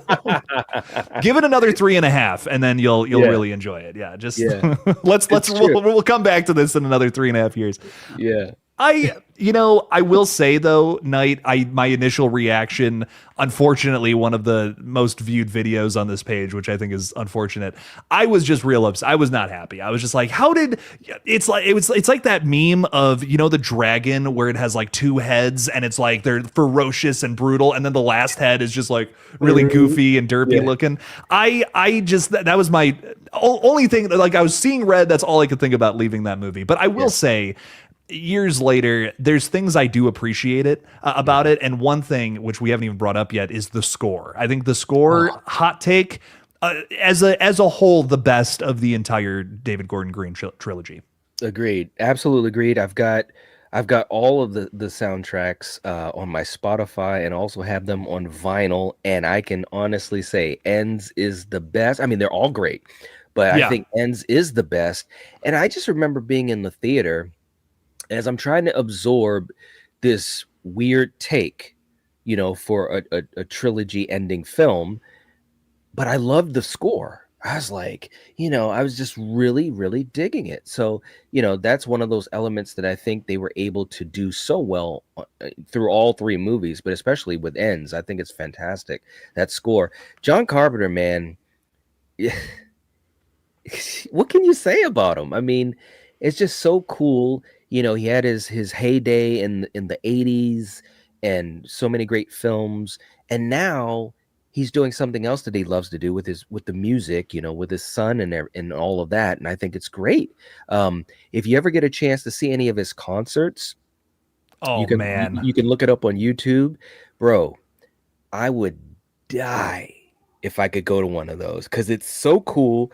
They got the big screen behind him, playing scenes from the films and stuff like that. Like when he does the Escape from New York theme, and you gotta love John, and he's sitting there playing, and he's kind of bopping, and you see Kurt Russell on the big screen behind him, and I'm just like, dude, this guy, he's all right. He's all right. Oh yeah. But the crowd loves it, and he's having fun. More power to him. More power to him. He's got such a great energy to him, dude. If you ever see him just talking or hanging out, whatever, I mean, I could listen to that man talk for hours. Like, I'd be totally engaged. He was on John Mulaney's podcast over on, or not podcast, it's basically his podcast, his talk show over on Netflix, if you've ever seen it. And dude, that little 10 minutes of him and like John and John going back and forth, they say so much interesting things about film, just in general. They're not even talking about Halloween most of the time, but it's still just like I'm so sucked into this conversation. It's so interesting. I'll have to check that out. It bums me out that he's not directing films anymore. I know look, I get it. He wants to get high on his couch and play video games and play music and watch basketball. Dude, respect. Like, hell yeah. But positive vibes to that. But I do think it's cool that he's doing music. All three of the Halloween flicks that he scored recently, and even Firestarter 2022, maybe, is that when that came out? I think so. Yeah. That score goes hard. Movies, whatever, but the score, oh baby, that's a good one.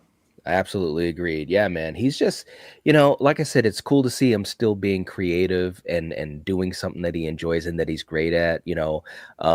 His albums are great. I've got his stuff on Spotify, and I'm looking to get it on vinyl too. And it's just like, just the atmosphere that his music creates through his movies, but even just as pure music, it's just really cool, man. It's really cool. And of course, it's inspired so many people. I mean, if you think about like It Follows.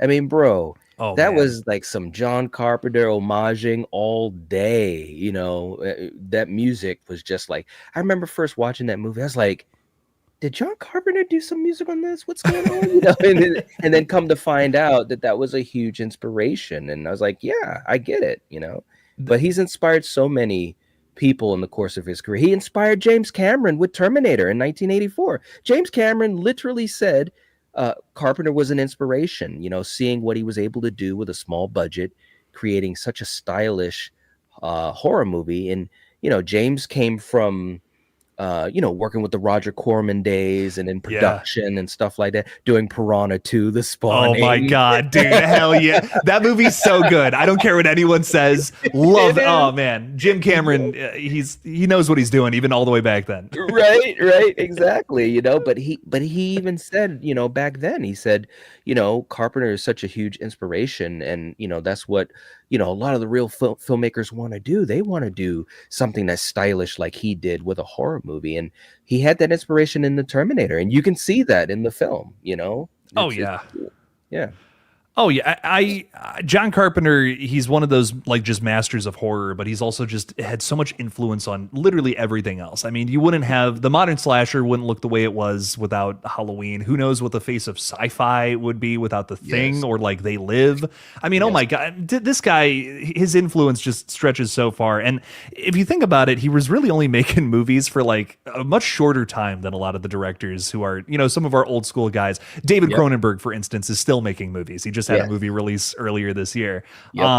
And that's not to his that's not like a discredit. If anything, that's kind of a thing he has over all the other guys. He doesn't need to make another movie to, you know what I mean, to Yeah. prove himself or anything like that. He Right. already has by far. Oh, yeah. And I just think that makes him such a unique master of horror and such an interesting voice that Agreed. thankfully we still have with us Yes. in the space. So Lighting Ghost, thank you for the 5. I could go on and on about Halloween and John Carpenter, but I'll bore you guys to death at a certain point. But dude, thank you for supporting the page, my friend. I really appreciate it a ton. But yeah, so in terms of Halloween October releases, is there anything else that you're really looking forward to? I know we've kind of gotten into Yeah. the Black Phone too a little bit, and we could dive into that some more if you want. Bro, I mean, like I said, I think that is just going to be that's going to be a moment, a possible moment where we can sit back and say, "Yep, they made it," or if it's not good, like, "Oh crap, they crapped the bed." But Yeah. I'm excited to see what they do. I think it's going to be good. The trailer looks good. I'm also pretty excited for. I don't know if it's in October, or if it's early. Oh no, maybe it's mid-November. But Keeper. Have you seen the trailer Yes. for that? Oh my God, yes. I'm so excited for that. Ooh, oh my God, Osgood Perkins, baby.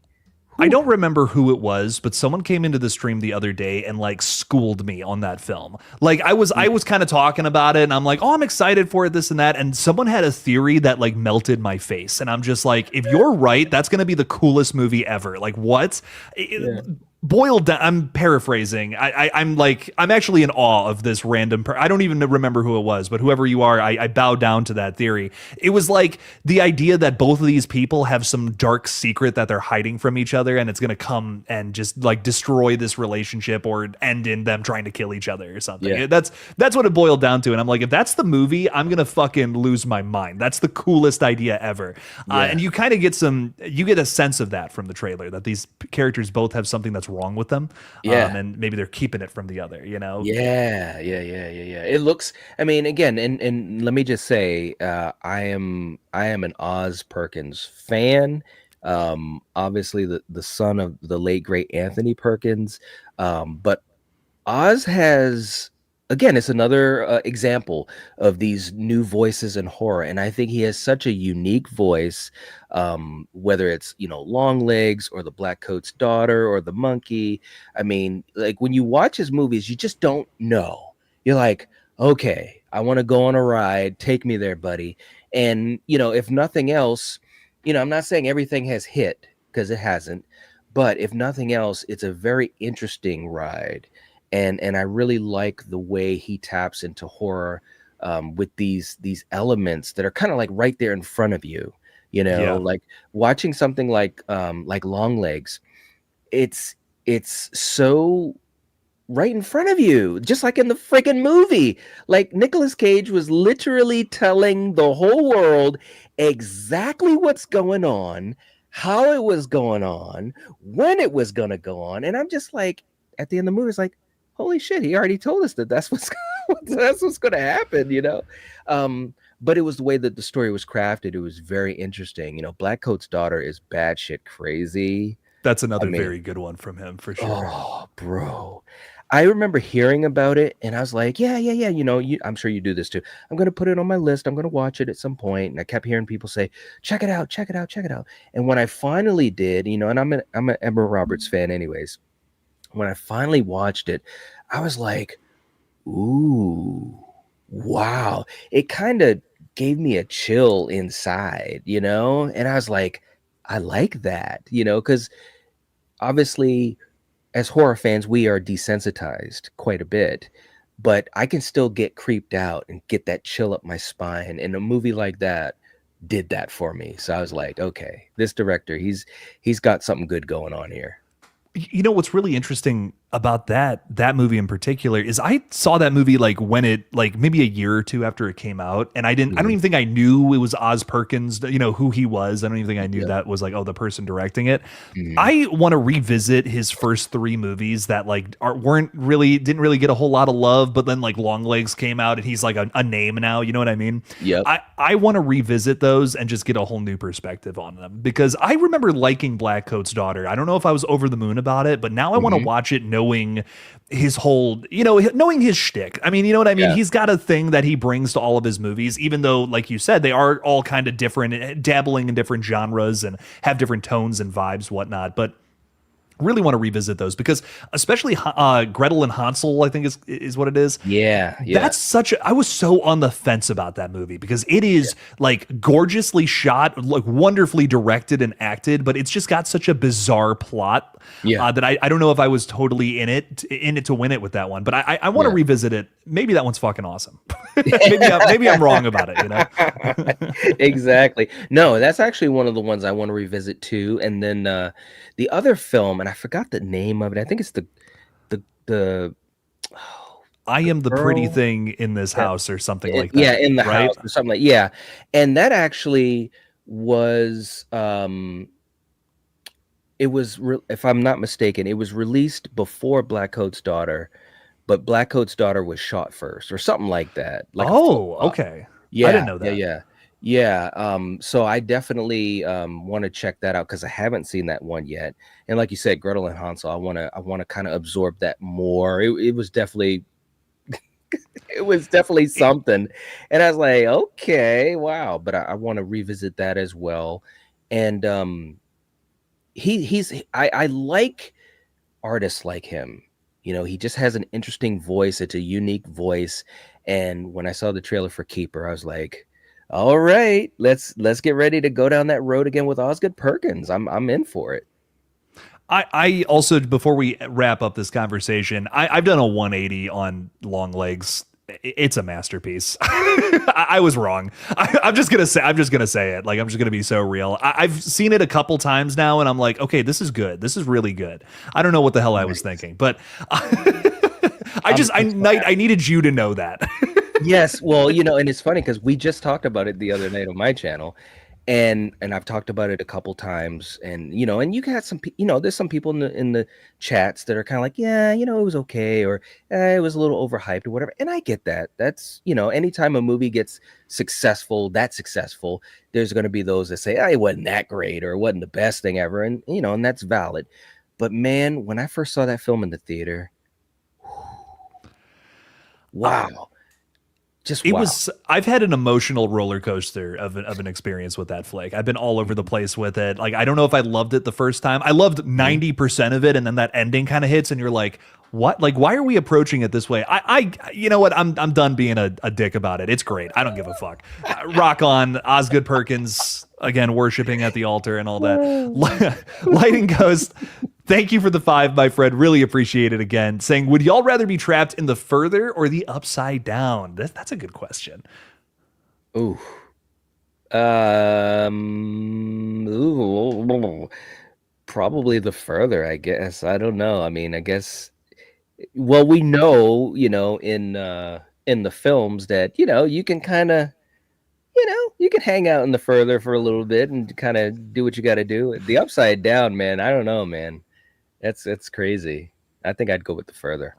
I think what's interesting about this comparison, especially, is like the further is timeless, where the upside down is stuck in 1983 specifically. That is such, Mm, like, they're both very similar ideas, but like they're kind of the exact opposite too. You know what I mean? I'm like, Yeah. ooh, that's a really good comparison. I think because I'm so terrified of Insidious, I don't think I could hang out in the further. Like that sounds like I would know. And sorry, like if somebody I love, their soul floated off into another dimension. Sorry. Sucks, dude. Find your way back. I don't know what to tell you. I ain't going in there. No, no. But that is a very good question, and it's something just really interesting to think about. But Lighting Dose, thank you for the 5, my friend. Really appreciate you supporting the page here. And before we get into any other topics, Creamy Tickler is hanging out with us, which. If I don't bring up that name, what am I even doing here? You know, I'm doing you a disservice. Got my tickets for the long walk tomorrow. So happy they finally adapted this story after years of development hell. Amen. Yes. Some great people behind this one. You know, behind the camera, in front of the camera, just so much to love about this flick. I think it's going to be awesome for sure. Yep. Absolutely. Can't wait. Well, Knight, I've kept you for quite a long time, so if we want to wrap up this stream, I will totally cool with that. It's really nice chatting, just kind of one-on-one. So it's been cool. Yeah, no, it's been awesome, man, and I knew it would be, and like I said, getting a chance to just kind of just, well, I guess I could say it live, but just getting a chance to talk about some other stuff and things that kind of interest us in a different way. I love that, man, and it's like you have a passion for movies. I have a passion for movies. These folks that are here and that are going to watch it on replay, they have a passion too. And that passion doesn't have to be a narrow lane. It's like, we're talking about these things. And I mean, obviously in this conversation, you could tell where we're like, oh yeah. Oh. We're horror fans, we're movie fans, and so it's nice to be able to talk about some of these other things and getting different perspectives on stuff. That's the other part about it as well. It's like that cooler talk at work. Like, did you see this new movie? Yeah, I saw it. I liked it. What did you think? It was all right. Why didn't you like it? Well, that's what this conversation was like, and it's fun to do, man. It really is.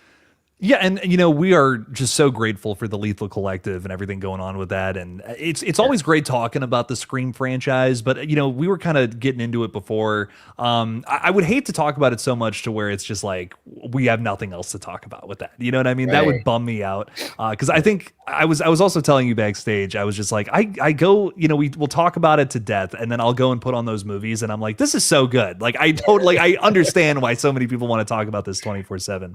Yeah. I do. It is nice talking about the other stuff though too, because there's so much good stuff happening in horror, and it's refreshing to kind of get into just like everything happening in the space. With especially this fall that we're kind of breaking into with this month. There's so many good movies on the horizon, man. I cannot wait.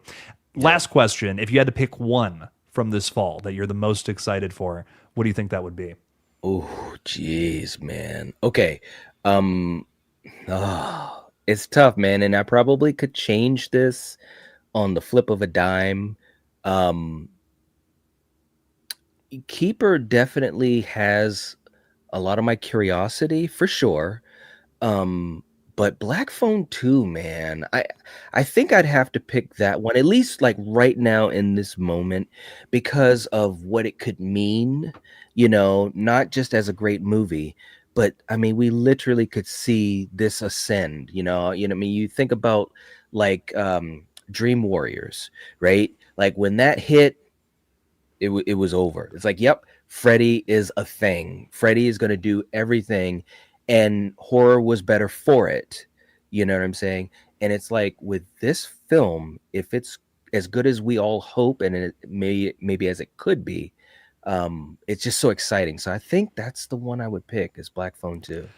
I think I gotta concur, because like, here's my thing. I'm hyped for VHS Halloween. It's just one of those franchises that I love every entry. They could literally take a shit on a streaming service and I'll watch it and I'll just be throwing popcorn at my face. But I know I'm gonna like that. Black Phone 2 is a surprise. Like Yeah. I was the moment they announced it, I'm like, here we go with another Blumhouse cash grab, you know. And Yep. I'm like, I was wrong. I'm so wrong about this. It's crazy.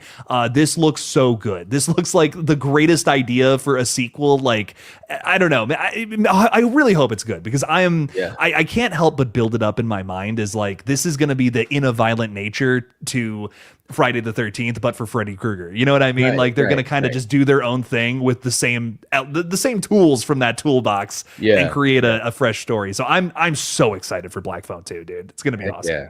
Yeah, man. I mean, like I said, if they can pull this thing off, it could be one of the best stories of all time. Because just like you, as soon as I heard that, I was like, no, because I enjoyed the first one so much. You know what I'm saying? And it didn't need anything else. And I'm like, don't mess it up, leave it alone, blah blah blah blah blah.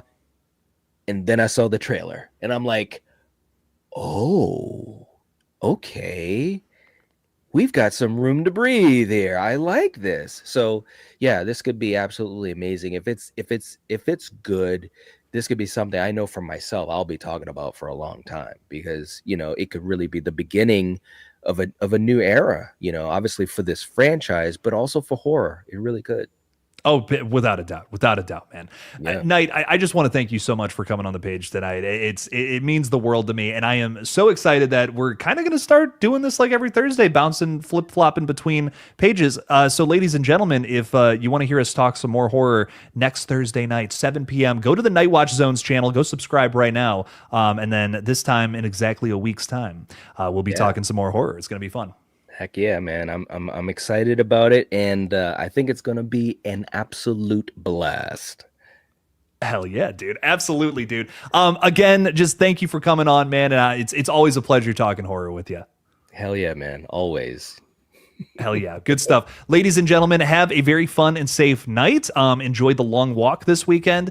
I don't know if I'm going to be live on Friday tomorrow. We've had 4 streams in a row. Give me a break. No, I'm kidding. We will be streaming on the gaming channel tomorrow night, though. So stop on over there if you're interested in some gaming. We're going to be playing at 7 o'clock tomorrow night. It's going to be fun. And I will have a new gaming video up in the morning, too. So hopefully a gaming video and a new Scream 7 video that I've been cooking up all week, baby. So stop on by for that. So much love. Thank you guys again. Subscribe to the Night Watch Zone because he is the coolest cat on the internet. And as always, don't forget to kill it out there, y'all. Peace out. Peace.